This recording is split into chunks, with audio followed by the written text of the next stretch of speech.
Welcome to This Week in East Brunswick. This week, the East Brunswick High School has received a prestigious national award. Director of Community Relations Amy Fisher explains the Blue Ribbon Award. Kids from around town tried their hand at fishing at Dallenbach's Lake. It's prom season, and East Brunswick High School celebrated at the Ramada Renaissance. And we'll have last-minute parade information for the upcoming Memorial Day weekend. All of this and more is coming up, including an historical Memorial Minute with Richard Walling, a gardening tip from Peggy Ballister-Howells, and our regular council review. Before our first story, we'll take a quick look at our programming schedule for next week here on Channel 8. In observance of Memorial Day, the library will be closed on Monday and there will be no cablecast. On Tuesday night at 7:30, Paul Hansen investigates a mutual fund timing program with his guest Tom McNeil. That's on You and Your Money. At 8 o'clock, the 7th Annual Young Musicians Concert features performances by Township youth. Wednesday afternoon at 2:30, Lenore Kulik works at Staying Firm on Look Great, Feel Great. At 3, it's Stories from the Library for preschoolers. Spotlight on Education focuses on the social studies curriculum throughout the district Wednesday night at 7:30. And at 8 o'clock on 18 Growing Up in East Brunswick, Laura Ivan talks with teens involved in community service. At 7:30 Thursday night, Anne Marie Anderson goes on location to St. Peter's Medical Center on Let's Talk Health. And this week in East Brunswick, the Township's news and information program celebrates its 10th anniversary next week. Join us for a look at how the show has recorded the life of this community for the past 10 years. That's at 7 and 8 p.m. on Thursday. If you've missed something during the week, look for it on Saturday when the week shows are rerun. Hi, I'm Amy Fisher, and I'm the Director of Community Relations for the school system. Today, I'm at East Brunswick High School with our principal, Mr. Charles King, and our superintendent, Dr. John Kopko. East Brunswick High School has just won a very, very prestigious award. It's a Blue Ribbon School and has been declared a national winner in the school recognition program conducted by the United States Department of Education. Only 4 public schools in New Jersey and 222 public and private schools throughout the United States have received this award, and we're going to be talking to Mr. King and Dr. Kopko about it. Charlie, what was the selection process for this award? Well, the application process began back in September, or actually a couple of years ago. But we began working in September to put together, they ask a series of questions. It's about a 36-page application. And from there, it went to the county, and the county superintendent reviews the ones that are submitted from their particular county. And they select from there the ones that should go on to the State Department. The State Department of Education reviews the ones that are submitted from the various counties, and then they determine which ones go on to the federal government, to Washington. And our application was one that was forwarded to Washington, and a panel reviews the applications there, and then they decide which ones are worthy of a site visit. And we had 2 representatives of the Education Department come to East Brunswick High School at the end of March. Mm-hmm. And they basically try to verify the information that was put into the report. Mm-hmm. And they went to classrooms. Mm-hmm. I think of the several hundred classes that we have, they somehow managed to go to many of them. Mm-hmm. They met with parents, they met with groups of students, they met with custodians, cafeteria workers, almost everybody and anybody involved with the school. They met with the central administration, they met with myself and my assistants, guidance, and they asked a series of questions basically verifying what was in the application was correct, and also helping them to form some judgments about East Brunswick High School. So it was a rather exhaustive process, but a thorough process. And seeing that we won, it's obviously a good process. You mean you approve? We approve. How do you feel now that you've really won this great award? It's just such a great feeling, certainly for me personally, but more importantly for the students and the staff here. I have maintained for the many years that I've been around this building that it was really a great place to be, where education in its true form was taking place at all levels. The basic ingredients that makes the difference is the staff. And there are so many outstanding teachers in this building, and students that are here to learn. And to see them be recognized. 3 years ago when I came in, if you recall, I think we had a conversation, and I said the one thing that I would like to accomplish at some point is for East Brunswick High School to get the recognition that I felt personally that it deserved. So this kind of crowns that goal or objective off, and you know, as you can tell, I'm excited about it. John, why do you think that East Brunswick High School was able to win this award? Well, East Brunswick High School is really unique. It's a high school unto itself. It's outstanding not only in program, in terms of program offerings and curriculum, but I also think it's outstanding in terms of the faculty and the staff that we have here, the administration, the student body. I mean, the achievements of the student body here, I think, far outdo any high school that I've ever had the experience or the pleasure to be associated with. And I think another portion of that is the support that we receive from the parents in the community and other portions of the community as well. You know, the Board of Education, the Town Council, the various clubs and organizations within the community. It really makes it a different place when you compare it to other high schools. And I think that was something that became very, very apparent to the site visitors that when they toured the building. There's a poster that's out in the high school here, and it says, "Nothing great has ever been achieved without enthusiasm." And I think that comment is really indicative of what you see at East Brunswick High School in terms of administration, faculty, staff, and students. Any project that they participate in, they not only do it well, and they not only do it with, you know, a lot of dedication and commitment, but they do it with enthusiasm, and that really makes the difference. Certainly, they win accolades and everything, and this is accolades for the entire school. What about your feelings about winning the award? Not only this one, but now this is the second consecutive year that we've won a Blue Ribbon Award in this district. That must make you feel very proud as the superintendent. Well, obviously, I'm thrilled over the award, and I'm very, very happy, you know, for Mr. King and his staff and the students here, because I truly believe that they deserve the award. And what this is saying is that it's an affirmation of things that we've believed all along. And the other thing it'll do, I think it'll motivate us to even do better, you know, to even look for things that, you know, we can improve. Obviously, it's a very, very distinguished and prestigious award when you consider that there are only 4 schools in the state of New Jersey to be honored this year, and only 222 schools across the entire nation.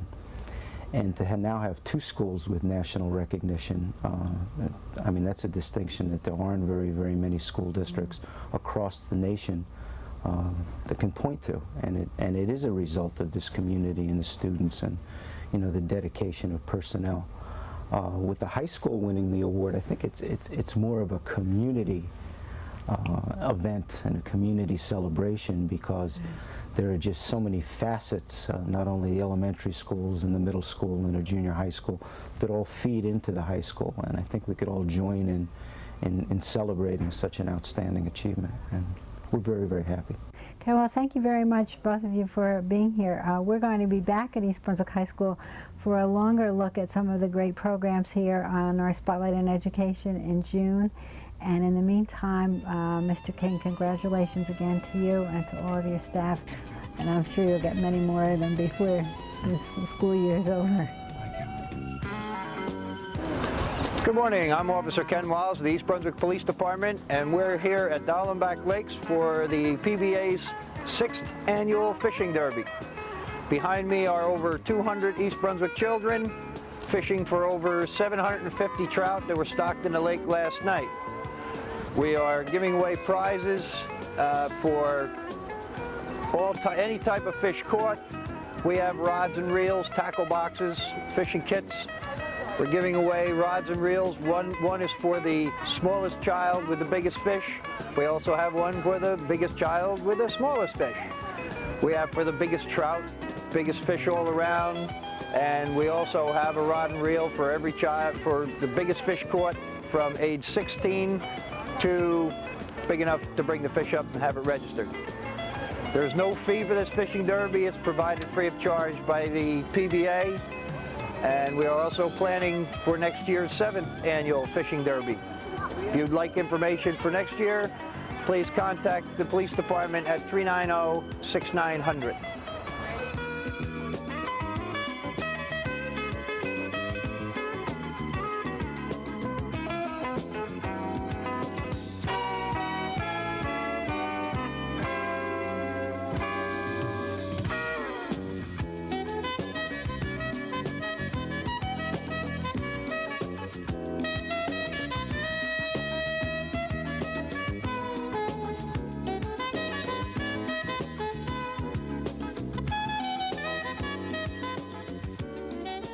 Hi, welcome to Blooming Acres. We are at the very, very edge of Blooming Acres. You can see where the grass is not cut is my neighbor's property, and what I wanted to do was put a hedge up here. And I decided, well, I went through a pretty big decision-making process as to what I wanted to plant. I thought something that flowered would be pretty.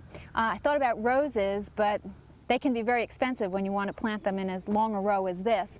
And then a friend of mine was kind enough to offer me Rose of Sharon, which is a wonderful plant that gets quite thick and blooms all summer long. Actually blooms on new wood, which means instead of blooming in the spring on last year's growth, it will bloom all summer. Later, but for most of the summer. That also means you can prune it heavily in the spring, and it'll still bloom in the summer, which is kind of nice. Did have one at the other house in New Brunswick, and I had espaliered that up against the garage wall. That was a very different look, but here we have them, you can see, in a very long row. I'm planting the 16th one right now, and the way to do that, to get them straight, is to use a string and to put a marker at both ends, and that way you make sure you get them on center. Now, we've dug a small hole. We're not getting real fancy with these because we're planting so many and we're expecting them to grow together. We actually paced them off with my paces, which are almost exactly 3 feet apiece. So 2 paces between, space them at 6 feet. You could space them further. You could actually space them as far as 8 feet and they would eventually fill in, but we wanted them to fill in sooner. So we put some compost in here and a little bit of fertilizer, and we want to make sure that we shake off all the good dirt that came off the grass. See if we can get some of that off there into the hole. There we go. Now the very, very best soil is what's actually clinging to the roots, so we want to make sure we get as much of that as possible. Let's see what we've got here. Get that soil off. Now, of course, it's important to get as many of the roots out as possible so that they don't regenerate and grow again. Sometimes you can just turn things over, but when you've got grass and the roots hang in there, that means they're going to grow up to be another grass plant, and then they just become a weed. So try to get as many of the roots out as possible. Okay, let's see if we mix up that compost that's down on the bottom. Now, I'm a little worried about some of these Rose of Sharons because, as you can see, they were dug bare root. They do have a tendency to send out suckers as well as come back from seed because they make so many seeds. That can be a problem if you're in a very small space, but out here at the edge of the farm here, it really won't be a problem if they get quite thick down the road a piece and in 5 or 10 years. Okay, let's see if we can get a little more soil, make sure that it's back up. Okay.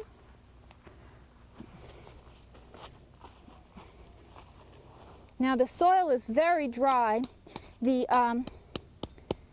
temperature has been unseasonably warm. In fact, while ordinarily this would not be a bad time of year to do this kind of transplanting, I am a little bit concerned with the exceptionally high temperatures we've been having, and if you were to try this, I would recommend that you get out here and give them an awful lot of water and keep an eye on them so that they don't wilt.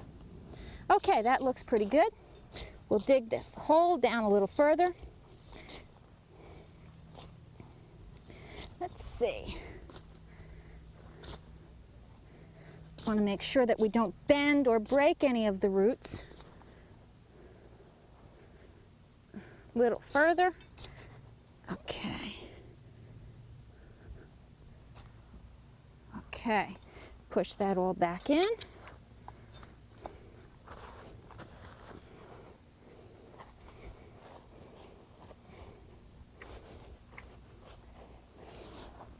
A little more dirt around to fill in. Now it'll probably take about 3 or 4 years before these have filled in to the point where they touch, but they will start blooming. If we're lucky, we might even get a few blooms off of them this summer.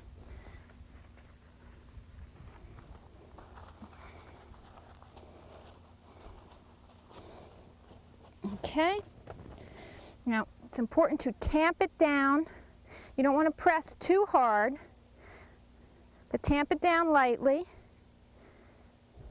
And then you want to give it a good drink. And with luck, we'll have flowers in just a couple of weeks. We'll see you next time here at Blooming Acres.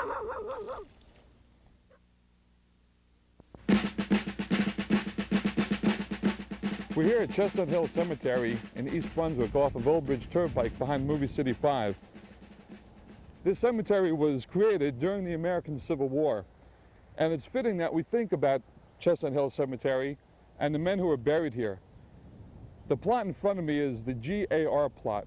GAR stands for the Grand Army of the Republic, which was the veterans organization of Union soldiers during and after the Civil War. There are numerous soldiers here from East Brunswick and from other communities who are laid to rest here at Chestnut Hill Cemetery. And after the events in the Persian Gulf, I'd like to take this opportunity to show you at home what it was like for the men of the Civil War to load and fire their weapons. Very different from the automatic weapons and the pinpoint accuracy of the bombs that are used today. And maybe you'll get a better feeling for what these men went through 130 years ago. First of all, you should realize that the accoutrements and weapons of the soldiers of the Civil War weighed about 30 or 40 pounds. The weapon itself, a 3-band rifled musket, weighed about 12 pounds. Now, the rifled musket was the mainstay of the American infantry soldier, and if need be, in hand-to-hand combat, which didn't happen too often, he could increase the power of the weapon by attaching a bayonet. And right now, I'd like to show you the steps that it took a soldier to load and fire the musket. First of all, the soldier would remove a cartridge from his cartridge box. Take the cartridge, which would include black powder and a musket ball. He'd rip it in his teeth and pour the contents down the barrel. I won't rip it in my teeth, but I will pour the contents down the barrel.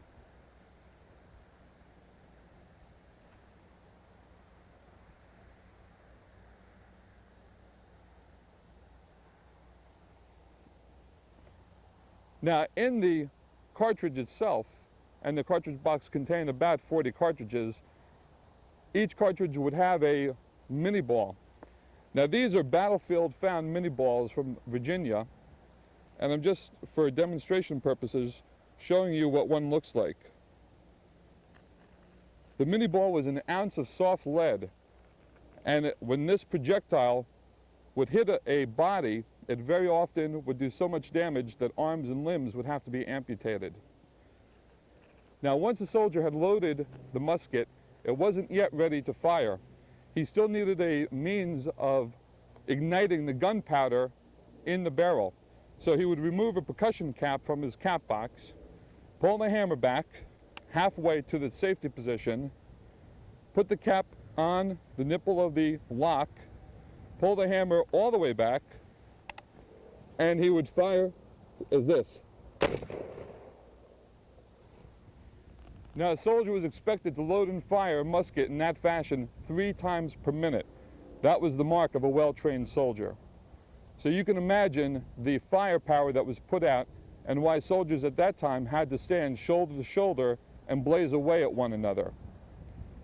And as we think about Memorial Day and our participation in East Brunswick's Memorial Day Parade, let's stop and pause and think about the men who were here, the forebears of our present generation, and pay homage to the sacrifices that they made.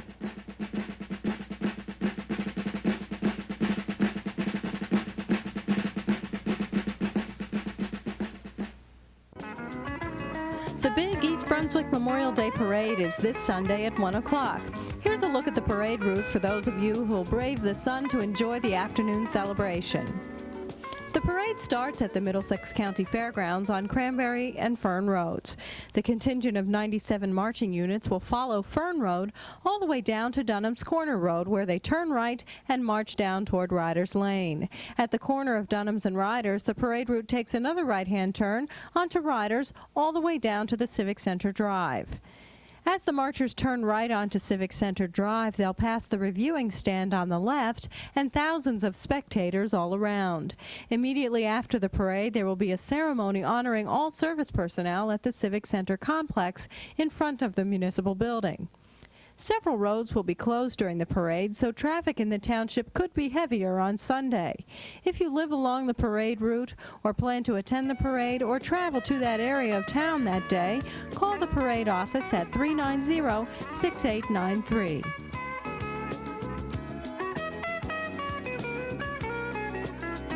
So far, parade preparation has been tremendously successful, according to the parade chairperson, Judith Lebline. And to acknowledge their support, here is a list of all parade contributors.